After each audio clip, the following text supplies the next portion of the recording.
আসসালামু আলাইকুম। কেমন আছেন বন্ধুরা? আল্লাহর রহমতে আলহামদুলিল্লাহ আমি অনেক অনেক ভালো আছি। বন্ধুরা, খুব সহজেই লোভনীয় স্বাদের একটা আচার তৈরি করে আপনাদের সাথে শেয়ার করব। আজ আমি তৈরি করে দেখাবো বোম্বাই মরিচের আচার। ঝাল টক স্বাদের, ঝাল টক মিষ্টি স্বাদের এই বোম্বাই মরিচের আচারটা খুব সহজ পদ্ধতিতে আমি যেভাবে তৈরি করি সেই পদ্ধতিটাই আপনাদের সাথে শেয়ার করব।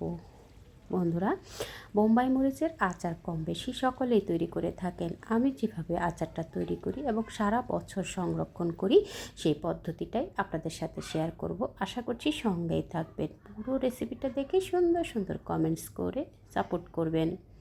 বন্ধুরা, এখানে আমি 1.5 কেজি আম নিয়েছি। আমটাকে খুব ভালো করে ধুয়ে পরিষ্কার করে এভাবে করে আমটাকে কেটে নিয়েছি। একটু ছোট সাইজ করে আমটা কেটে নিয়েছি খোসা সহকারে।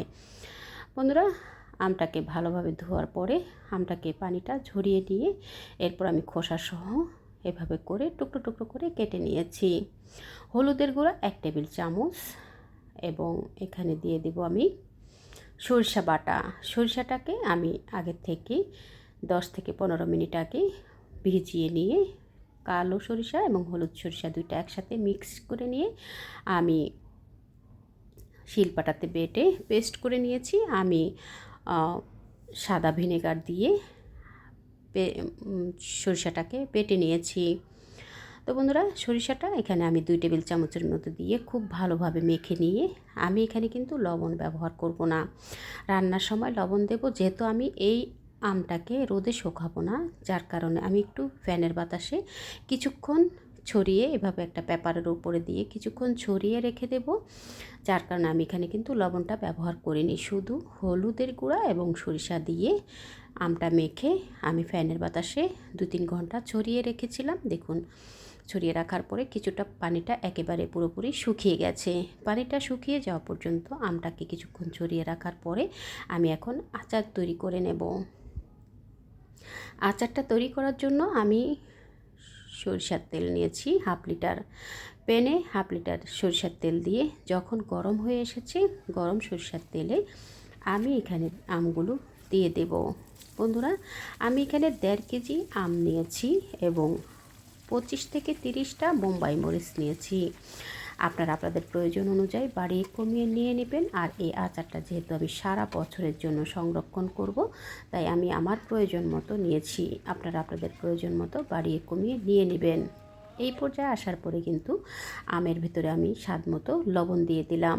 লবণটা দিয়ে জাল করে নেব। আর আগের থেকে যে আমি সরিষা বেটে রেখেছিলাম হোয়াইট ভিনেগার দিয়ে, সেখান থেকে আরও 1 টেবিল চামচ সরিষা বাটা আমি সাথে দিয়ে দিলাম।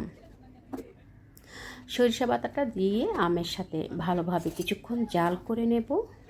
বন্ধুরা, কিছুক্ষণ জাল করার পরে এরপর আমি এখানে যেহেতু ঝাল টক মিষ্টি স্বাদের আচার তৈরি করব, আমি এখানে মিষ্টির জন্য 1 কাপ পরিমাণ চিনি ব্যবহার করেছি। বন্ধুরা, আপনারা যে যেরকম ঝাল খাবেন, যে যেরকম মিষ্টি খাবেন সেই অনুযায়ী কিন্তু মিষ্টিটা অ্যাড করে দেবেন। তো আমি এখানে 1 কাপের মতো চিনি দিয়েছি। আর এখানে আমি 25 থেকে 30টার মতো বোম্বাই মরিচ বা নাগা মরিচ, যেই নামেই ডাকুন না কেন, এই বোম্বাই মরিচটা আমি দিয়ে দেব। আমি সবুজ এবং লাল দুটো মিক্স করে নিয়েছি। আর একটা বোম্বাই মরিচকে আমি একটু কুচি কুচি করে কেটে দিয়েছি, এতে করে পুরো আচারের ঝাল এবং ফ্লেভারটা ছড়িয়ে যাবে। বন্ধুরা, এখানে এসে আপনারা কিন্তু চাইলে আস্ত কিছু রসুন ব্যবহার করতে পারেন। আর যারা আমি আস্ত রসুনটা ব্যবহার করিনি, আর এখানে 4-5টা এলাচ এবং 2 টুকরো দারচিনি দিয়ে আচারটাকে খুব ভালো করে কিছুক্ষণ জাল করে নিয়েছি। বন্ধুরা, দেখুন, জাল করার পরে আমি শুকনো তাওয়ায় পাঁচফোড়ন একটু শুকনো তাওয়ায় তেলে নিয়ে আধা ভাঙা করে গুঁড়ো করে এরপর আমি পাঁচফোড়নটা সাথে দিয়ে দিলাম। দিয়ে ভালোভাবে আবার একটু মিশিয়ে নিয়েছি। আমি এখানে পাঁচফোড়নের এক টেবিল চামচের মতো পাঁচফোড়নের গুঁড়ো দিয়েছি। আমি শুকনো তাওয়ায় আগে তেলে নিয়ে গুঁড়ো করে সেখান থেকে আমি 1 টেবিল চামচ পাঁচফোড়নের গুঁড়ো সাথে দিয়ে আরও কিছুক্ষণ নেড়ে চেড়ে জাল করে এরপর আমি চুলাটা অফ করে দেব। দেখলেন তো বন্ধুরা, কত সহজে কিন্তু মজাদার স্বাদের একটা আচার তৈরি হয়ে গেছে। এই আচারটা আপনারা চাইলে সারা বছর সংরক্ষণ করতে পারেন কাচের বয়মে। ভরে আপনারা এই আচারটাকে সারা বছর সংরক্ষণ করতে পারেন, অথবা চাইলে আপনারা এয়ারটাইট বক্সে ভরে ফ্রিজের নর্মাল চেম্বারে রেখেও কিন্তু আচারটাকে সারা বছর সংরক্ষণ করতে পারেন। তো বন্ধুরা, কাচের বয়মটাকে আগে ভালোভাবে ধুয়ে নিয়ে রোদে শুকিয়ে বা শুকনো কাপড় দিয়ে ভালোভাবে মুছে নিয়ে এরপর আপনারা আচারটা রেখে দেবেন এবং উপরে তেল ওঠা পর্যন্ত আচারটাকে দিয়ে এরপরে উপর পর্যন্ত তেলে চুবিয়ে রাখবেন। এতে করে আচারের ভিতরে আর ফাঙ্গাস পড়বে না। মাঝের মধ্যে পারলে একটু রোদে দেবেন, অথবা বের করে কিছু চুলোয় দিয়ে একটু জাল করে আবারও ঠান্ডা করে এরপর আপনারা আবারও কাচের বয়মে ভরে এই আচারটাকে সংরক্ষণ করতে পারেন সারা বছর।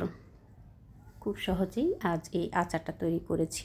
আশা করছি আপনাদের সকলের কাছেই ভালো লেগেছে। দেখা হবে পরবর্তী রেসিপিতে। আল্লাহ হাফেজ।